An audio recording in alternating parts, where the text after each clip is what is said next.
আজকের দিনটা ছিল খুব স্পেশাল। আমি আর আমার আপু মিলে হঠাৎ একটা প্ল্যান করলাম, একটু ঘুরতে যাই।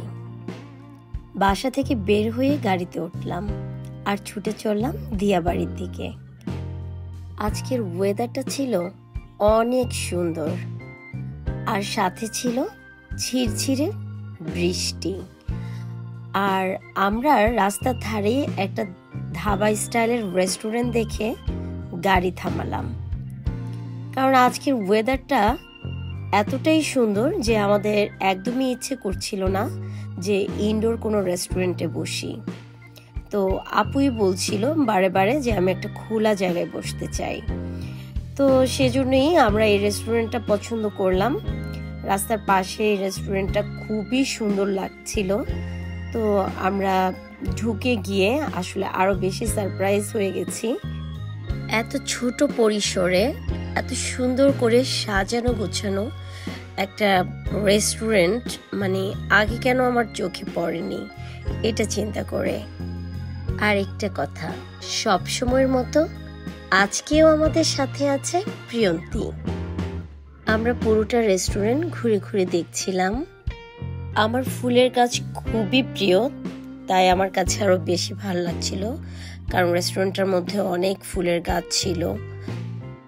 পুরোটা রেস্টুরেন্টের চারদিকেই রঙিন ফুল আর প্রকৃতির ছোঁয়া। এত সুন্দর একটা পরিবেশ, যেন মনের সব ক্লান্তি এক মুহূর্তেই মুছে যায়। আমি আর আপু দুটো জবা ফুল ছিঁড়ে কানে গুজে নিলাম। তারপরে দুজনে মন মতো কিছু ফটো সেশন করে নিলাম। কেন জানি ইচ্ছা হচ্ছিল এই ছবিগুলো একদমই ফ্রেমে বন্দি করে রাখি। পিছনে তাকিয়ে দেখি একটা দোলনা রাখা।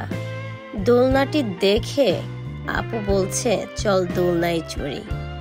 আর আমারও মনে হচ্ছে যে আমরা একদম ছোটবেলা ফিরে গিয়েছি। তো দুজন মিলে দোলনায় বসে দোল খেতে থাকলাম আর এটা ওটা নিয়ে গল্প করতে থাকলাম। দোলনায় বসে উপরে তাকিয়ে খোলা আকাশটা দেখতে এত ভালো লাগছিল। মনে হচ্ছিল আকাশের মেঘগুলো যেন ছোটাছুটি করছে, এখান থেকে ওখানে, ওখান থেকে সেখানে। মানে খুবই ভালো লাগছিল। আর ঘরে বসে তো আসলে সবুজ দেখাই হয় না। মানে এত সুন্দর সবুজ, তার মধ্যে সুন্দর লাল হলুদ সবুজ, মানে একসাথে ফুলের মেলা, সবকিছু মিলিয়ে কেমন যেন একটা অদ্ভুত অনুভূতি। মানে খুবই ভালো লাগছিল। তারপরে শুরু হলো আবার ফটো সেশন। আমাদের ছবি তুলে দিচ্ছে বরাবরের মতনই প্রিয়ন্তী।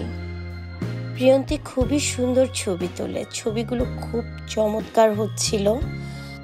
দুজনেই অনেক ছবি তুললাম আর মনে হচ্ছিল সময়টা ধরে রাখতে চাই চিরদিনের জন্য। আর এরই মাঝে আমরা খাওয়ার অর্ডারটাও দিয়ে দিয়েছি। ওদের খাবারটা রেডি হলেই আমাদের ডেকে নেবে, কারণ যত কিছুই করি না কেন খাওয়া তো চাই।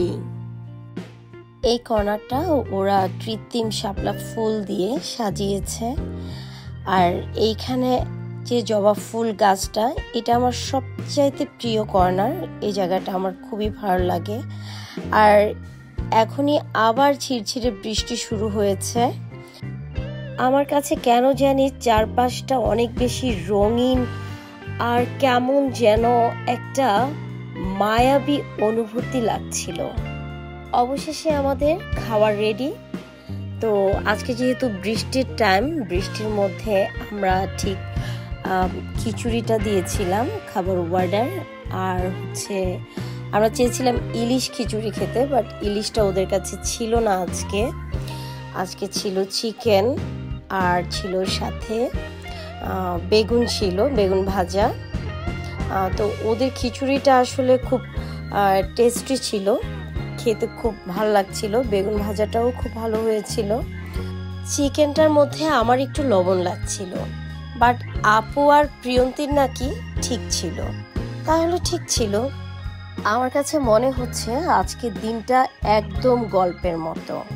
তেমন কোনো পরিকল্পনা ছাড়াই ছোট্ট একটা সফর, কিন্তু মনে থাকবে অনেক অনেক দিন। সর্বশেষে আমরা গাড়িতে উঠে রওনা দিলাম বাড়ির পথে।